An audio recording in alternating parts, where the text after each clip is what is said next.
Kris Kross, l'histoire de deux enfants superstars du hip-hop. Ils n'étaient que des enfants lorsque le monde les a découverts. Chris Mac Daddy Kelly et Chris Daddy Mac Smith, deux meilleurs amis d'Atlanta qui ont transformé une simple apparition dans un centre commercial en un moment qui a changé l'histoire de la musique. À 13 ans, ils étaient des superstars mondiales. Leurs visages figuraient sur les couvertures de magazines, leurs chansons dominaient les classements, et leurs vêtements portés à l'envers ont lancé une tendance nationale. Mais derrière la célébrité, derrière le style et le succès, se cachait une histoire plus profonde, faite de pression, d'identité et d'un lien mis à l'épreuve par le temps. Comment la célébrité précoce façonne-t-elle une vie?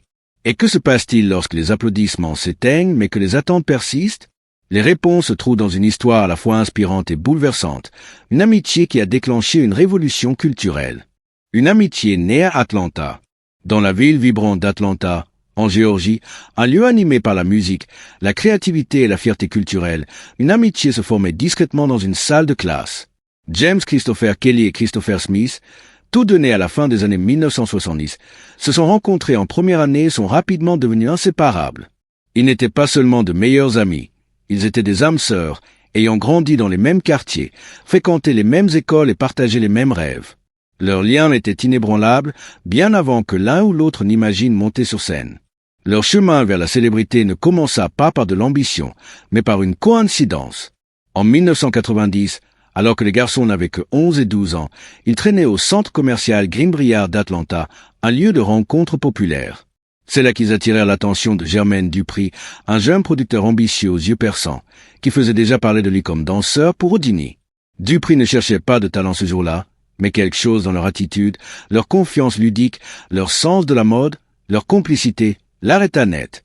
Ils n'étaient pas rappeurs, ils ne passaient pas d'audition, ils étaient simplement eux-mêmes. Mais Dupri aperçut quelque chose de spécial. Il les a approchés, a entamé une conversation et a vite compris que même s'ils n'avaient aucune expérience musicale, ils avaient de la personnalité, et en abondance, un charisme brut qui ne s'enseigne pas. Il décida de leur donner une chance, les signant comme les premiers artistes de son nouveau label, So So Def Recording. Le duo, désormais connu sous les noms de Mac Daddy Kelly et Daddy Mac Smith, devint Kris Kross, un nom qui allait bientôt faire le tour du monde. L'ascension fulgurante, Jump et la révolution culturelle. La transformation de simples enfants en stars internationales fut fulgurante. Sous la tutelle de Dupri, ils enregistrèrent leur premier album, Totally Crossed Out, en 1991. Chaque rythme, chaque refrain, chaque parole était conçue pour mettre en valeur l'énergie juvénile du duo, en s'intégrant parfaitement au style de production de Dupri. L'album sortit le 30 mars 1992 et le monde ne regarda plus jamais les artistes enfants de la même façon. Porté par le single Jump, l'album devint un phénomène irrésistible. Jump entra directement à la première place du Billboard Hot 100 et y resta pendant 8 semaines, une réussite impressionnante pour n'importe quel artiste, et encore plus pour deux collégiens. Il devint l'hymne d'une génération, résonnant sur toutes les radios, boombox et écrans MTV. Le single fut certifié double disque de platine, et Totally Crossed Out se vendit à plus de 4 millions d'exemplaires rien qu'aux États-Unis. Kris Kross ne faisait pas que de la musique, il faisait des déclarations. Leur style emblématique de vêtements portés à l'envers attira les regards, suscita débat et déclencha une véritable tendance au sein de la culture jeunesse. Ce n'était pas qu'un coup marketing, c'était un mouvement. Leur look devint un symbole de rébellion ludique, et des enfants partout en Amérique, et même à l'étranger, imitèrent le duo, inversant pantalons et chemises en leur hommage. L'impact culturel de Kris Kross ne s'arrêta pas à la musique et à la mode. En 1992, ils furent invités à rejoindre Michael Jackson lors de la tournée européenne de son Dangerous World Tour, ce qui les exposa à des millions de fans dans le monde entier et confirma leur statut de véritables stars. La même année, ils firent des apparitions dans les clips Add de Da Bag de TLC, Down with the King de Run DMC, et participèrent de même à des émissions télévisées à succès comme A Different World et In Living Color.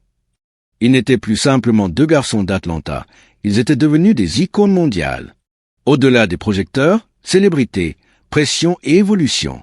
Après le succès fulgurant de Totally Crossed Out, Kris Kross se retrouvait sur un piédestal que peu d'enfants stars atteignent. Et à cette hauteur, une seule question demeurait. Pouvait-il y rester? Lorsque Jump a dominé les ondes pendant des mois consécutifs en 1992, le duo ne faisait pas que battre des records.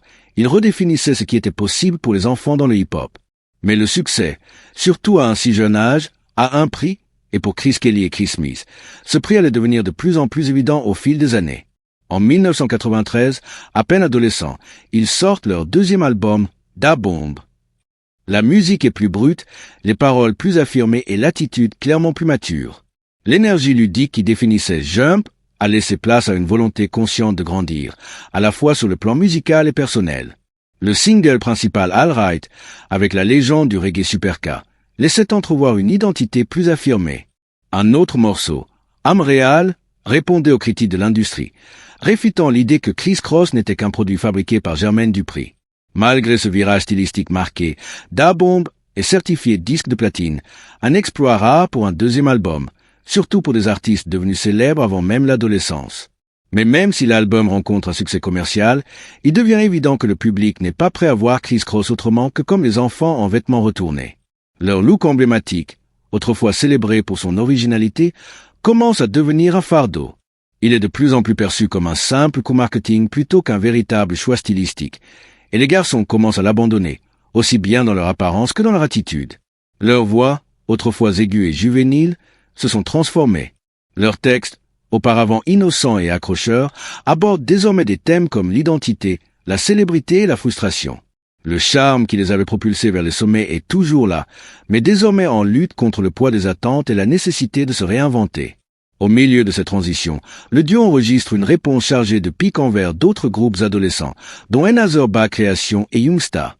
Ces rivalités, bien que modestes selon les standards actuels, reflètent la pression ressentie par Chris Cross pour affirmer leur légitimité dans un genre où l'authenticité est primordiale. Au début des années 90, le hip-hop évoluait rapidement, et l'ascension d'artistes plus durs des côtes ouest rendait la reconnaissance de jeunes rappeurs bien plus difficile.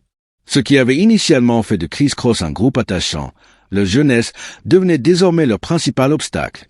En 1996, ils sortent ce qui sera leur dernier album studio, Young, Riche et Dangereux. Avec une production plus sombre et des paroles introspectives, l'album vise à présenter une version plus mature de Chris Cross. Des morceaux comme Tonight is the Night et Live and For Hip Hop, ce dernier avec Dabra, Alia et Jermaine Dupri, marquent un changement de ton.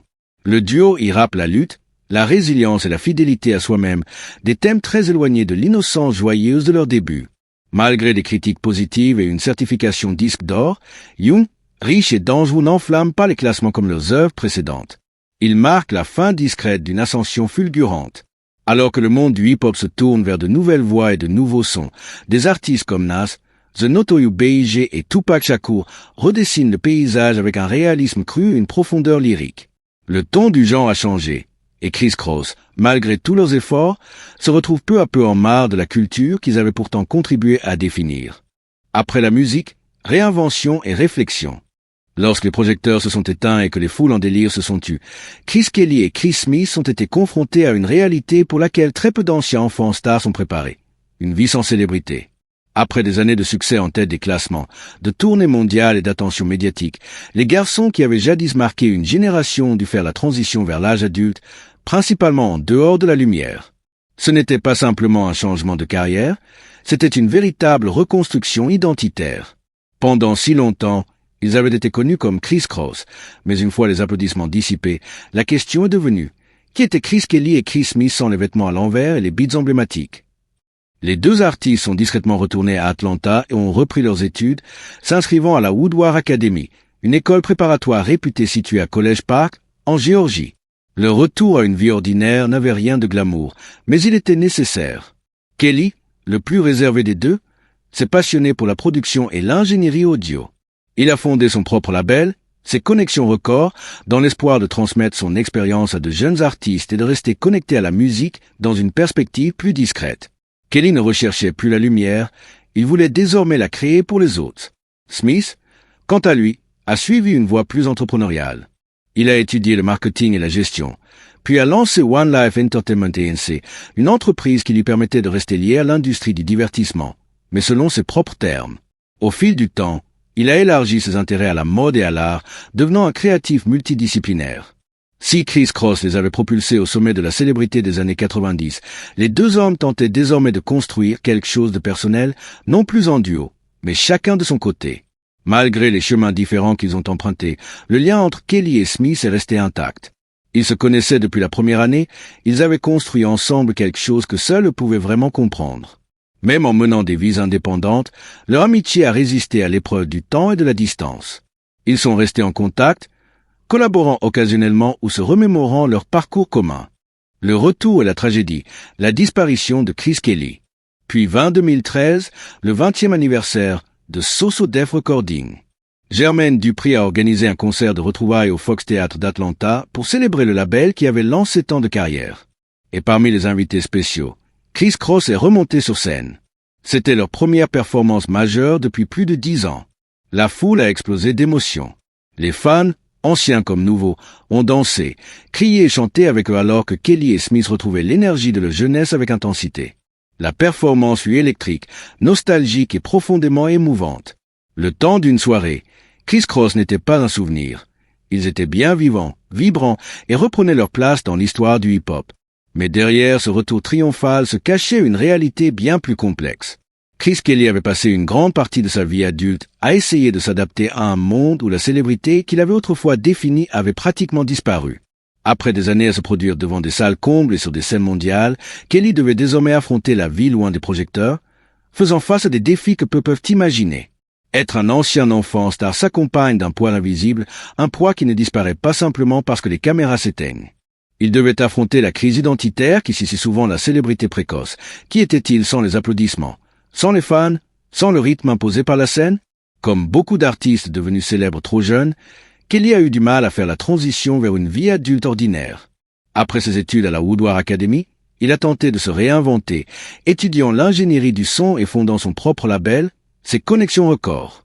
Il voulait être plus qu'un nom nostalgique, il voulait construire quelque chose de durable, prouver qu'il pouvait contribuer à la musique d'une manière différente. Mais évoluer dans l'industrie musicale en tant qu'indépendant, sans le soutien ni le battage médiatique qui entourait jadis Chris Cross, relevait d'un autre type de défi. De nombreuses portes qui s'ouvraient autrefois avec enthousiasme restaient désormais closes. Au fil des années, Kelly est resté proche de son ami de toujours et partenaire musical, Chris Smith, et leur lien a perduré bien après que les médias se soient désintéressés d'eux.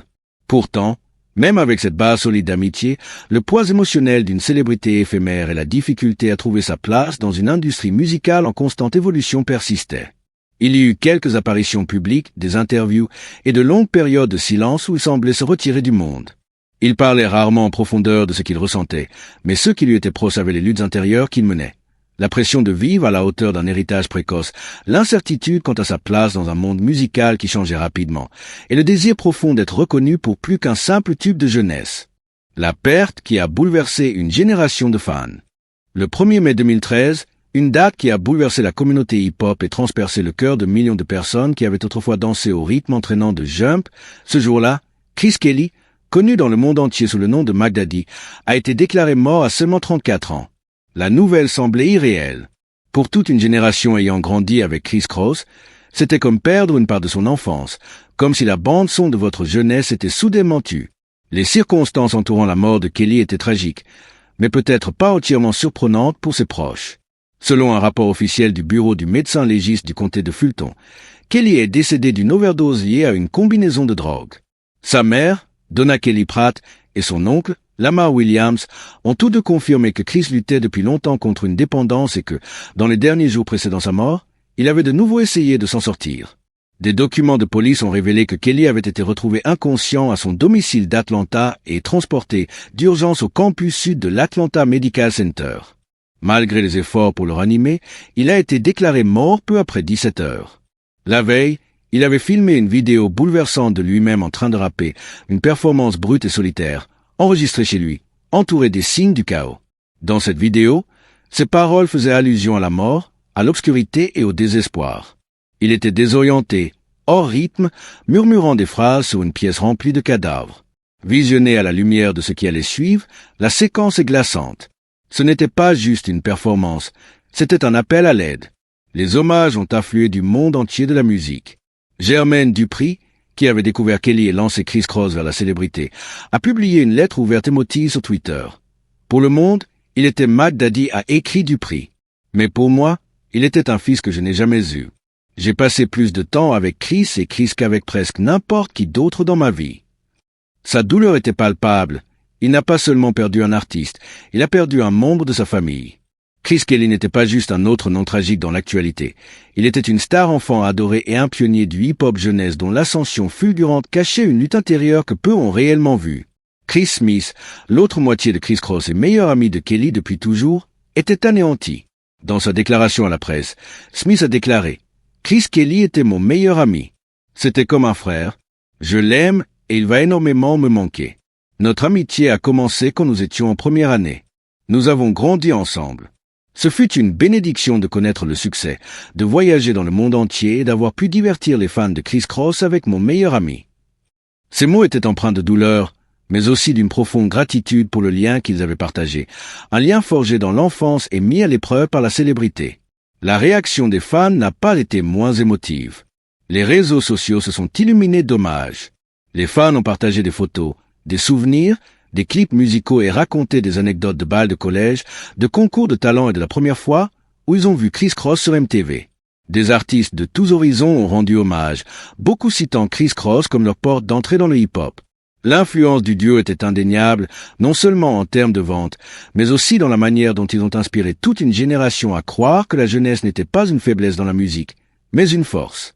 Héritage, art et chemin à venir. Après la perte de son ami de toujours, Chris Smith a choisi de ne pas disparaître.